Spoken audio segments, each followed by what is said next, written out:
नमस्ते, प्रणाम। स्वागत है आप सभी को गीतांजलि राज ऑफिशियल में।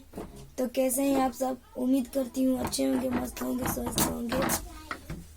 एक मैं गाना सुनाने वाली हूँ।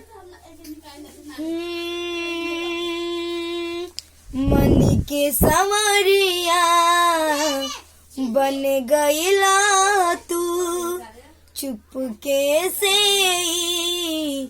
का कईला तू, नस नस में तू गईला समाय, डाल दिला परेशानी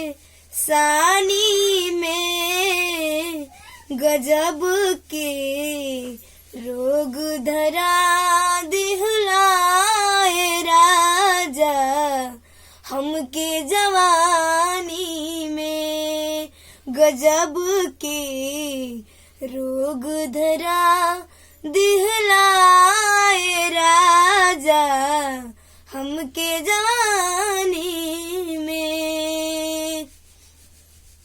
हो कि सावरी सुरतिया मोहनी मुरतिया, बड़ा नीक लागे उनकर मीठी मीठी बतिया, मुस्की पे राजा के लोभा गईनी, मुस्की पे राजा के लोभा गईनी, जैसन सोचले रही हम वैसन सखी रे वर पा गईनी, जैसन सोचले रही हम वैसन सखी रे वर पा गईनी।